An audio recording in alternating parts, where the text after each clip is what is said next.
နီတို့ကနောက်ထပ် Rhine စစ်မြေပြင်ကိုဆက်သွားပြီးတိုက်ပွဲဝင်ကြပါတယ်။ဒီတစ်ခါစစ်စင်ရေးက Rhine ဒေသကစစ်ပွဲကြီးကို Empire ဘက်ကအနိုင်ရရှိပြီးစစ်ပွဲပြီးဆုံးဖို့ကိုအထက်လူကြီးတွေကပြင်ဆင်နေကြတယ်။ရန်သူဘက်ကအင်အားကြီးနိုင်ငံဖြစ်တာကြောင့်ထနီယာတို့တပ်ဖွဲ့မှလည်းအထိအခိုက်အယမ်းများနေတယ်။ Empire ဘက်ကလည်းဂလုတ်ချင်းတွေကယထာလန်းကိုအသုံးပြုပြီးတိတ်တဆိတ်တက်ဆုပ်သွားကြပါတယ်။အစီအစုကတော့သူတို့တက်ဆုပ်တာကိုရန်သူဘက်ကသိရှိသွားလို့ရှေ့တက်လာခဲ့ရင်သူတို့လမ်းတစ်လျှောက်မြုပ်ခဲ့တဲ့မိုင်းတွေနဲ့အကြီးစားဖောက်ခွဲမှုကြီးလုပ်ပြီးတစ်ဖက်မှာရှိတဲ့ရန်သူတွေကိုဂျောင်ပိတ်တိုက်ဖို့ပဲဖြစ်တယ်။ဒဲနီတို့နောက်တန်းကဆက်သွယ်ရေးဌာနကိုတိုက်ခိုက်ပြီးတာနဲ့ Empire ဘက်ကအစီအစဉ်ကိုလှုပ်ဆောင်ဖို့ကိုအစင်သင်းဖြစ်နေကြပါပြီးရန်သူစစ်တပ်က Empire ဘက်ကတိုက်ပွဲနေမြေကိုရောက်လာကြပါပြီးအဲ့ဒီညမှာပဲဒဲနီတို့ကရန်သူဆက်သွယ်ရေးစခန်းကိုလျှို့ဝှက်မစ်ရှင်ကိုလှုပ်ဆောင်ဖို့တွားနေကြပါပြီးစစ်တပ်ကလွဲပြီးထက်နီတို့လျှို့ဝှက်စစ်စင်ရေးကိုဘယ်သူမှမသိကြပါဘူး။ဒါကြောင့်လဲ Empire အစည်းအဝေးမှာလုပ်ငန်းရှင်တွေနဲ့စကားများနေကြပါတယ်။တန်ရာတို့ကလည်းတစ်ဖက်မှာစစ်စင်ရေးကို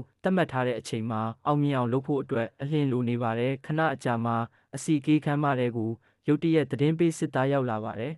။ပြီးတာနဲ့သူတို့ပဲတည်တဲ့လျှို့ဝှက်မစ်ရှင်ကုတ်ကိုပြောပြီးတာနဲ့တန်ရာတို့စစ်စင်ရေးအောင်သွားပြီဖြစ်တယ်လို့သတ်မှတ်ပြီးအစည်းအဝေးခမ်းမတွေကစီးပွားရေးလုပ်ငန်းရှင်တွေကိုတက်ဆုပ်လိုက်ကြတဲ့အကြောင်းကိုရှင်းပြလိုက်ပါတယ်။ပြီးတာနဲ့စစ်မြေပြင်အတွင်းကစစ်ပွဲကိုစတင်လိုက်ကြတော့တယ်။အခုချိန်မှာရန်သူစစ်သားတွေက Empire ဘက်ကတက်ဆုပ်ခဲ့တဲ့နေရာမှာရှိနေကြပြီးအဲ့ဒီအောက်မှာ Empire ထောင်ခဲ့တဲ့မိုင်းတွေရှိနေပါတယ်။ Empire ဘက်ကအဲ့ဒီမိုင်းတွေကိုဖောက်ခွဲလိုက်တဲ့အခါအရန်ကြီးမားတဲ့ပောက်ကွဲမှုကြီးဖြစ်ပြီး Rhine ဒေသကမြောက်ဖက်ခြမ်းကစစ်သားတွေလည်းအကုန်သေးကုန်ကြပါတယ်။အဲ့ဒီနောက်ထိုဖုံမုံတွေထဲကနေ Empire စစ်တပ်ကြီးထွက်လာခဲ့ပြီးတောင်ဘက်မှာရှိတဲ့ရန်သူစစ်သားတွေကိုဂျောင်ပိတ်ပြီးတိုက်ခိုက်ဖို့လာနေကြပါပြီးရန်သူဘက်မှာကတန်ရာတို့ဆက်သွယ်ရေးဌာနကိုတိုက်ခိုက်ခဲ့တာကြောင့်တောင်ဘက်ကစစ်သားတွေကဘာမှမသိပဲကြက်ကလေးငှက်ကလေးကင်တလို့ကင်ခံလိုက်ရပါတယ်။အဲ့လိုနဲ့ Rhine ဒေသကနှစ်ရှည်တိုက်ပွဲဖြစ်တဲ့စစ်ပွဲကြီးလဲ Empire ရဲ့အကောင်းဆုံးအစီအစုအကြောင်းအနိုင်ရရှိသွားပါတယ်။ဒါကြောင့်စစ်ပွဲကြီးပြီးလို့တန်ရာတို့ Empire ကိုပြန်နေချိန်လမ်းမှာ Republic ဘက်ကမော်တပ်ဖွဲ့တွေရဲ့အလစ်ဖြတ်တိုက်တာကိုခံရပါတယ်။ Republic ဘက်ကစစ်တပ်တစ်ခုစားလောက်ရှိလို့ထနီယာတို့ဘက်မှာစစ်ကူလာတဲ့အထိခံစစ်နဲ့တောင်းခံပြီးတိုက်ပွဲဝင်ရပါတယ်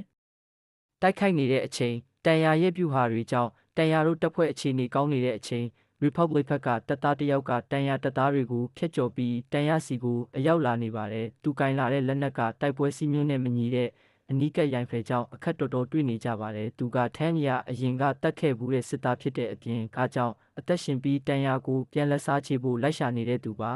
။တန်ရာနဲ့တိုက်ပွဲဖြစ်ပြီးတန်ရာကိုအသေးခံဖောက်ခွဲဖို့ပြင်နေတဲ့အချိန်တန်ရာလက်ထောက်ကတနက်နဲ့ပစ်ပြီးတားဆီးလိုက်ပါတယ်။အဲ့ဒါနဲ့တန်ရာကရတဲ့အခွင့်အရေးကိုလက်လွတ်မခံပဲစက်တိုက်တနက်နဲ့ပစ်လိုက်ပါတယ်။